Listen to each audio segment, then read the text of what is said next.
Hi, this is Michelle Sam from Sammy Kitchen.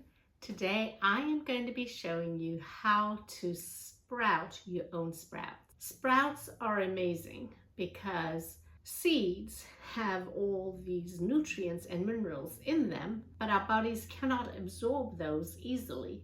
However, once it's sprouted, nature has done most of the work for you.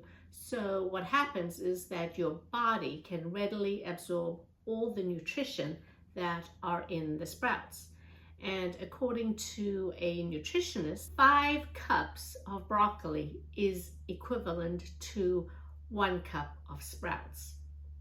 And when we make sprouts, they are so small, but each sprout has the same nutritional value as the actual mature vegetable. So think about how much more you can consume as a sprout versus a mature vegetable. All right, not only that, but with these sprouts, so here I have my sprout mix. You can see that they're really small. Our body has a hard time digesting that. So half of the seeds that we eat just flushes right through our system because our body is not able to break that down. I love adding sprouts to my sourdough with avocado toast. I put a layer of sprouts there.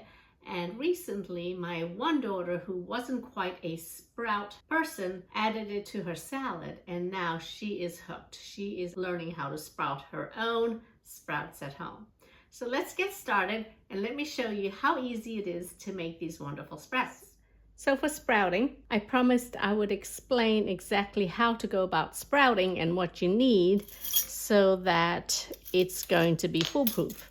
So for your sprouts, it's good to just purchase some sprouting seeds. And here I've actually purchased a sprouting seed mix. And in this mix, it is organic. It has alfalfa, clover, radish, and broccoli.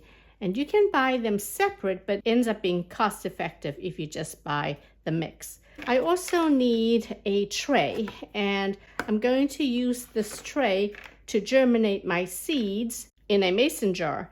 And the reason I need this tray is because it's going to germinate in the jar, but it's going to be suspended like this. So I want a tray where it can gather water while it's germinating. So make sure you have a very clean mason jar. So for the top of the mason jar, either use a coffee filter, even an oil filter, or some heavy-duty paper towels, and place it on the mason jar, and either using the ring or a nice thick elastic that'll go on the mason jar. Initially, we will need to have a sieve. If you don't have a sieve, you can always use your hands in order to drain the water. And a measuring teaspoon, the perfect size for this particular jar is about 20 grams.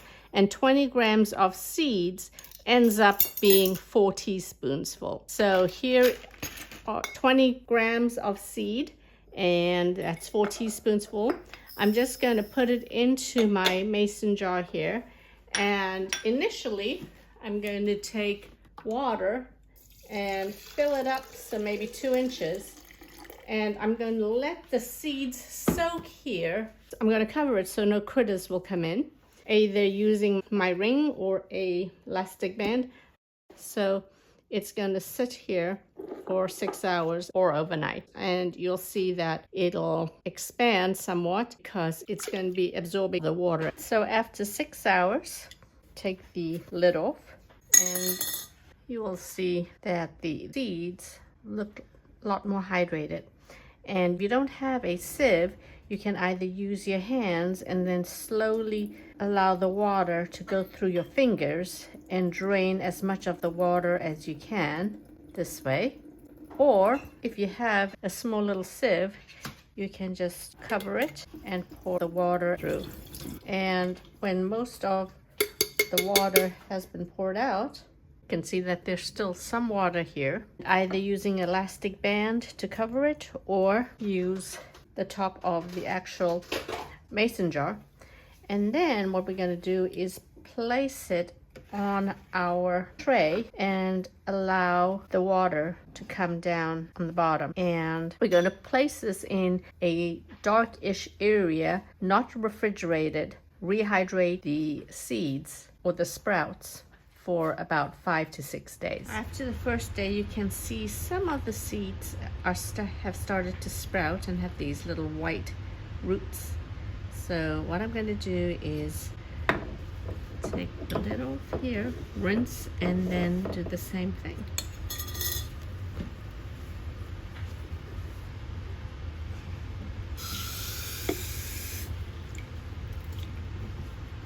Rinsing it. Getting most of the water out by hand this time.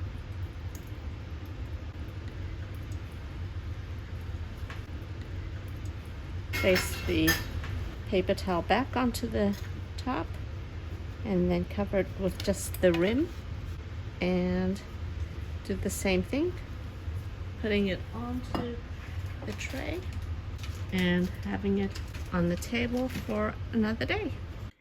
All right, so this is day 2, and if you can see, this is what it looks like. And the sprouts are about 2 centimeters. It almost seems like the sprouts grow a centimeter a day. So once again, going to rinse this with some water. Really just to kind of dampen it. And then I'm going to drain the water. This time I'm going to use the sieve and just cover it here, pour all the water out.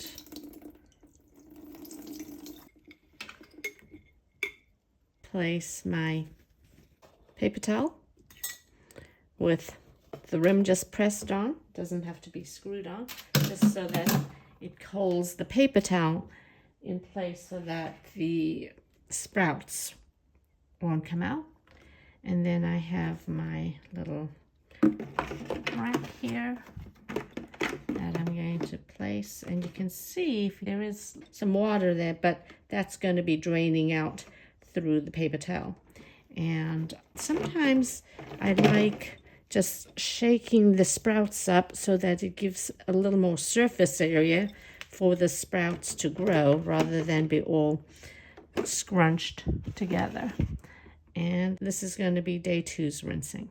Okay, day 3, 3 centimeters in length. So now you see that the sprouts are starting to have its leaves. So we're just waiting for more of the sprouts to get their leaves. This is day 4, and you can see there are a lot more green leaves that are starting to pop up, and probably about 4 centimeters in length that are the sprouts. This time what I'm going to do is just change my paper towel, and you can use your metal ring, or this time I'll use an elastic. And you'll see that there are still some seeds here that have not germinated. Those might not germinate, but what I'm going to do is allow that to be on the bottom and continue sprouting. This is day 5. You can see that there are a lot more green leaves that are appearing on the sprouts. And if I do it this way, it's pretty much the entire container of sprouts.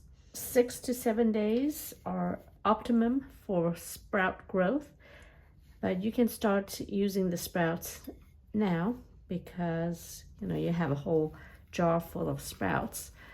What I would do is when I have my bread, basically just take a handful of sprouts and put it on my slice of toast.